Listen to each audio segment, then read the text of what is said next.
नमस्कार, आपण पाहत आहात लोकवाहिनी मीडिया. आजच्या महाराष्ट्र टॉप 10 बुलेटिनचा मी रत्नाकर. घेऊया आढावा महाराष्ट्रातील काही प्रमुख घडामोडींचा. नारायण कुचे यांचा निवडणुकीत पैसे वाटपाचा कथित ऑडिओ क्लिप व्हायरल झाली आहे. विधायकांनी तो खोटा आणि एडिट केला असल्याचं सांगत विरोधकांवर कट कारस्थानाचा आरोप केला, तर भाजपनेही हे आरोप फेटाळले आहेत.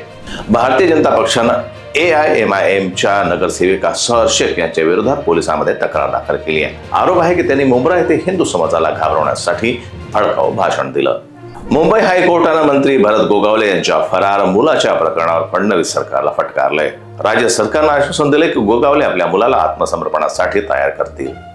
बाळा ठाकरे यांच्या 100व्या जयंतीनिमित्त उद्धव ठाकरे आणि राज ठाकरे एकत्र दिसतील. मुंबईच्या षण्मुखानंद हॉलमध्ये दोन्ही भाऊ कार्यकर्त्यांना संबोधित करतील.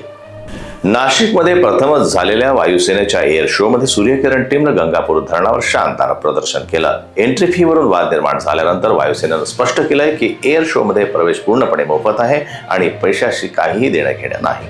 मुंबईच्या महापौर पदासाठी लॉटरीतून सामान्य वर्गातील महिलांची निवड झाली. उद्धव ठाकरे यांच्या शिवसेनेनं ही लॉटरी फिक्स असल्याचा आरोप केलाय.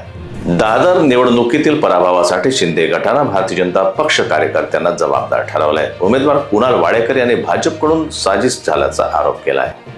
मुंबई शिवसेना उद्धव गटाचे नगरसेवक कोकण भवनात नोंदणीसाठी पोहोचले. किशोरी पेडणेकर यांनी सर्व नगरसेवक एकजूट असून कुठल्याही आव्हानाला सामोरं जाण्यास तयार असल्याचं सांगितलंय.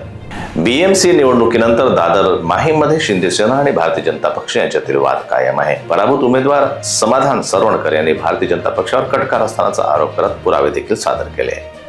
बीड जिल्ह्यात शेतात काम करताना महिलेवर बिबट्यानं झडप घातली. गळ्यातील जाड शाल अडथळा ठरल्यानं तिचा जीव वाचला. महिला जखमी असून वन विभागानं पुढील तपास सुरू केला आहे. तर आजच्या महाराष्ट्र टॉप 10 बुलेटिनमध्ये इतकंच. इतर बातम्यांकरता पाहत रहा लोकवाहिनी मीडिया. नमस्कार.